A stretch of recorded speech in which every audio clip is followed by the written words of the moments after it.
r/nosleep. Posted by u/lopsided_internet_56.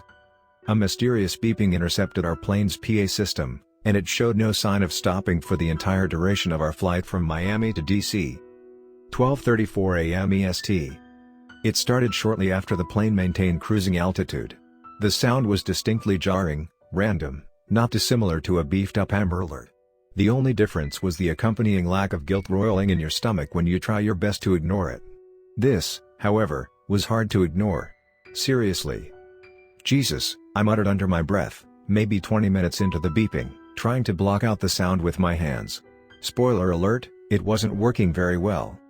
Yeah, tell me about it, I heard the guy next to me say. He was on the smaller side, thin, bespectacled. I wasn't sure what the politically correct term would be, but he was someone I'd describe as stereotypically nerdy. An expensive-looking briefcase had been tucked under his arm. I mean, if there really was a Jesus, I'm sure we wouldn't be in this situation, eh? He laughed. I also laughed, weakly. Name's Ricardo, the guy said, and he extended his hand toward me. But you can just call me Rick. Nice to meet you, I said, and we shook hands. So you got any theories about all of this? Rick said, gesturing up at the overhead panel, where the beeping seemed to be blaring from. Theories? I don't know, something's probably screwy with the PA, that's all, I said.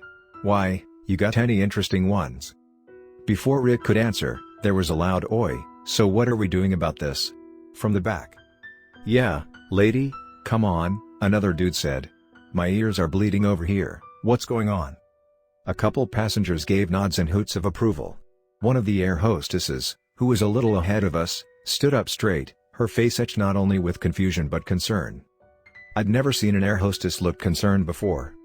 We're not exactly sure, she said timidly. But, don't worry, we're working on it.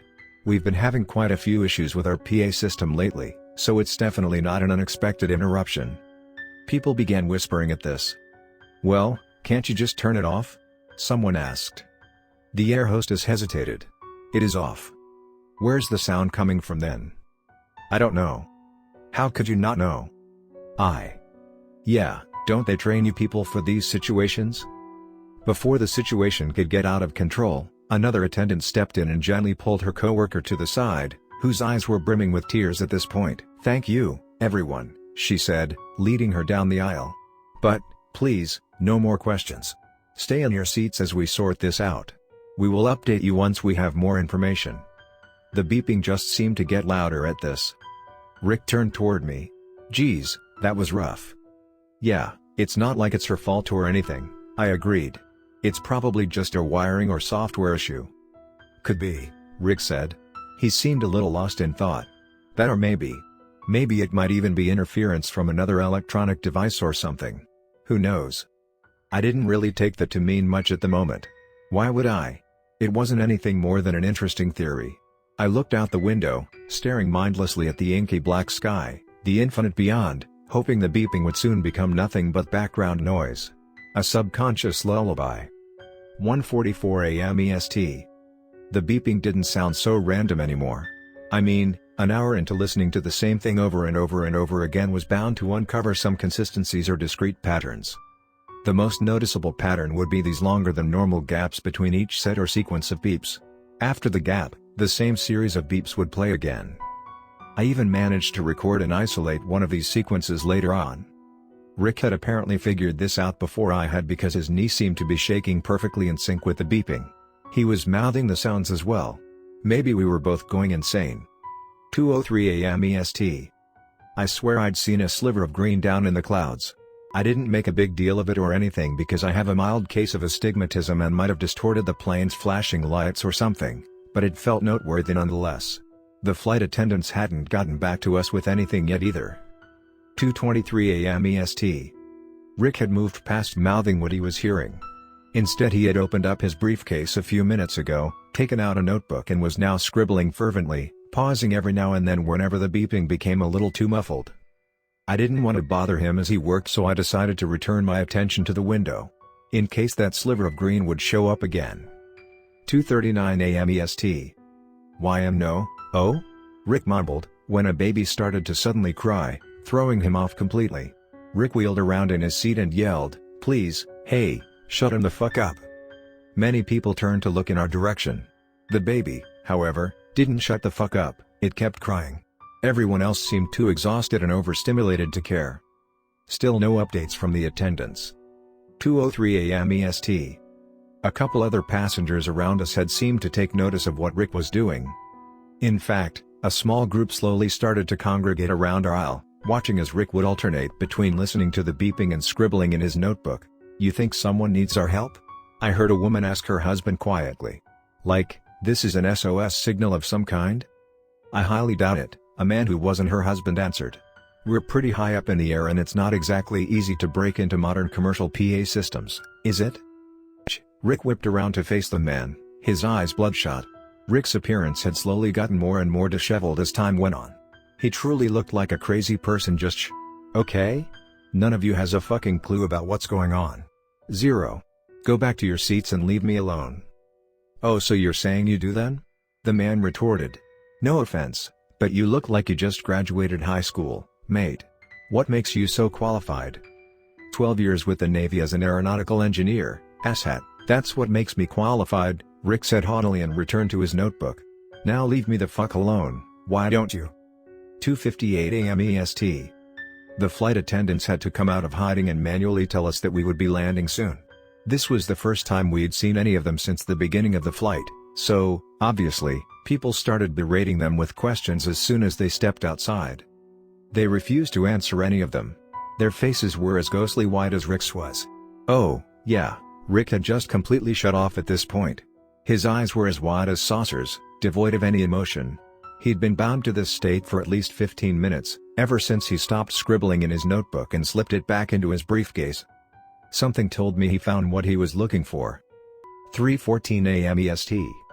The beeping stopped at some point during our descent. People started to clap and holler. 3:26 a.m. EST. Everyone clapped again when the wheels hit the ground. Rick seemed to sluggishly come to some of his senses once the lights in the cabin turned on, but his movements were zombie-like. We all exited the plane as swiftly as we could. One person even got to their knees in the airport and began kissing the floor. 3:40 a.m. EST. I won't lie to you, I was paranoid. Every chance I could get, even at baggage claim, I glanced outside the giant windows lining the airport, searching the clouds for that sliver of green. "Hey!" Someone tapped me on the shoulder as I waited for my bags. I turned around. It was Rick. His armpits were soaked, and his eyes were redder than they should have been for a flight that didn't quite classify as a red eye. "Rick, what's going on, man?" I said. "Are you okay? Listen, I need you to hold on to this for me please," Rick mumbled, shoving his briefcase into my hands. "Just, trust me, okay? Don't open any of it, none, you hear me, until you get back home. I don't think you'd want to do that anyway." "What? But..." "Just trust me." There was something animalistic in Rick's voice when he said this, something I didn't have much time to investigate because he scrambled away at once, disappearing into a crowd. I looked down at the briefcase, perplexed. And that's when it hit me. How did he know I live in DC? 4:32 a.m. EST. I'd finally made it home, back into my tiny apartment. I quickly closed the door behind me and turned the lights on, trembling a little bit. I sat down on my desk and set down Rick's briefcase. Part of me didn't want to open it. "Fuck me," I said, and I closed my eyes, sighing. "Well, here goes nothing." I reached into the bag and pulled out the only two things that were inside, a thumb drive and the notebook. I didn't even want to deal with the thumb drive yet. My heart pounding, I went for the notebook instead. It was moist and gross, tainted by Rick's sweat no doubt. I flipped through the mostly empty pages until I got to a section full of tiny scribbles. Oh God, what the fuck? What the actual fuck? Just like I suspected, Morse code was the final sequence Rick had written. The ones above, meanwhile, had all been scribbled or scratched out. When I saw the corresponding letters he described, however, I might as well have just jumped out of my apartment window at the moment and committed suicide, because what the actual fuck? No, wait, maybe Rick was wrong. I could check the audio recording, the one that I'd taken on the plane. Shaking much worse than ever before, I emailed the recording to myself and downloaded it on my laptop. I searched for one of those Morse code to English translators and uploaded the recording there. Each second of waiting was agony. And then it was done listening. and my worst nightmare became more realized. As if on instinct, I looked outside my window, and there it was. The green sliver in the clouds, except it grew brighter and brighter and brighter as I processed the decoded text in my head. "You are not alone.